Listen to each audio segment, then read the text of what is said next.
What I thought I might do is perhaps go back to the talk that Sir Liam Donaldson gave this morning, and one of the quotes from St William Osler.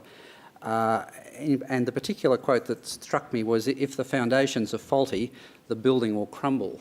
And I thought it might be useful to look at what are the foundations of training in patient safety within the medical education system. And pretty clearly they are what happens in medical school, what happens immediately after students leave medical school in the pre-vocational years, what happens in specialty training, and I'm going to argue that there's also a very important phase of early consultant practice, early independent practice. So let's have a quick look at those one by one.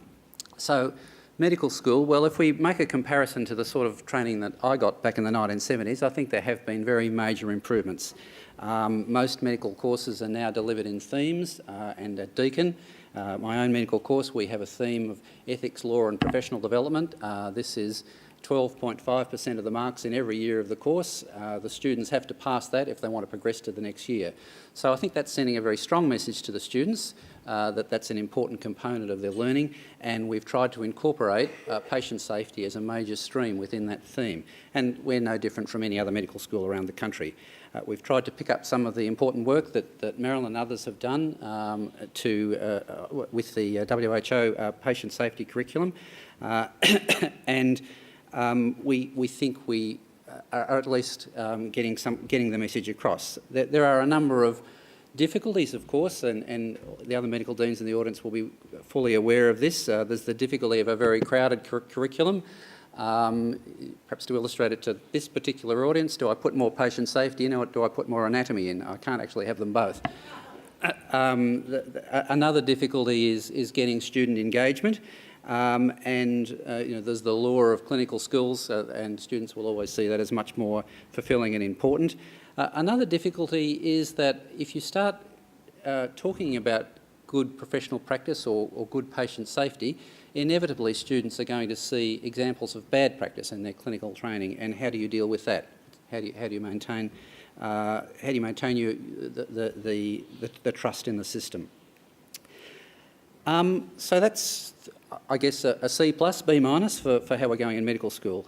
In the pre-vocational years, I think to return to Clifford's analogy, I would see this as when the driver gets their L plates. They've passed the exam about the road rules and they're now going out to learn how to drive under supervision. I would argue that in this country we're doing particularly poorly in this space, and particularly when you compare us to other countries that have a generalist pre-vocational system like the UK and New Zealand, and we've seen some examples this morning from Canada where I think they're doing a lot better than we are.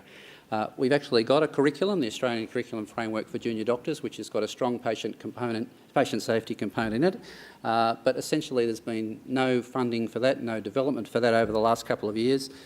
It's crucially dependent on good supervisors, exactly as Marilyn was saying. There are no incentives for people to supervise pre-vocational trainees. There's no recognition, there's no funding, there's no organisation, there's no structure. If we want to progress towards the sort of things that Sir Liam was talking about this morning, about credentialing, about standardisation, and particularly if we want to guarantee that we'll actually have to assess it, we're going to have to devote some more resources to that.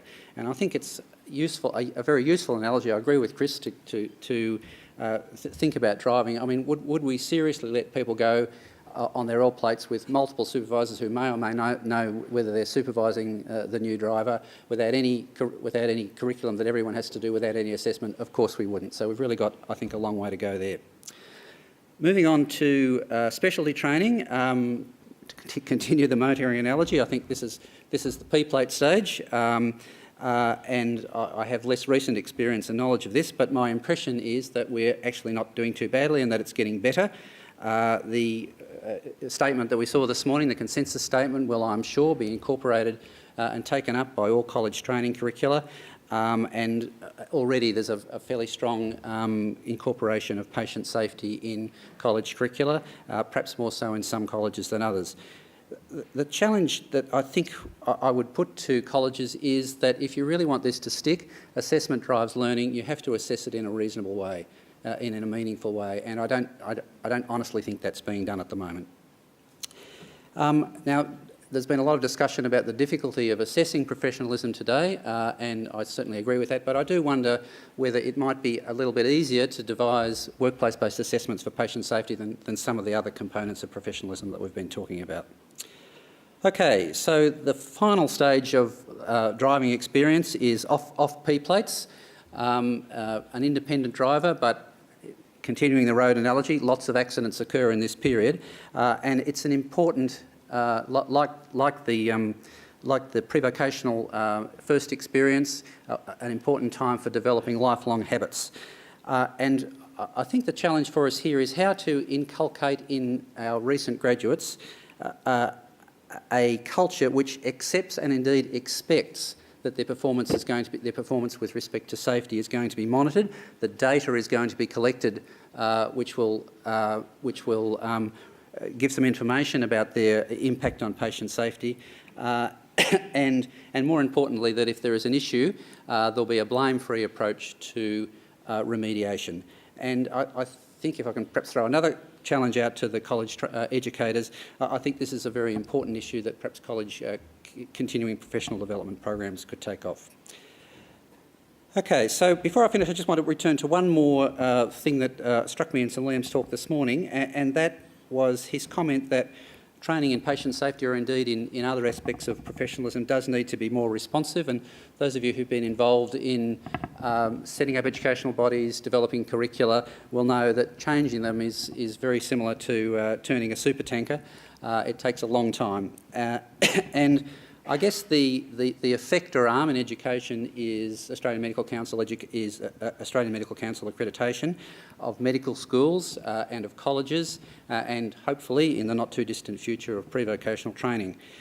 This can actually be a very effective way of changing what's in our learning programs, and the best example I can think of is the incorporation of a very strong component of teaching about Indigenous health in Australian medical schools and also in college curricula over the last little while, and that's been to a large extent, the role of the AMC has been very important in driving that.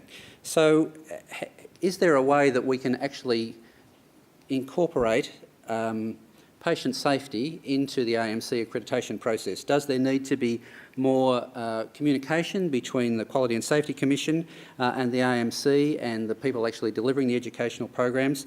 I don't know the answer to that, but I thought it would be a useful thing to put before you this afternoon. So I'll stop there and thank you for listening.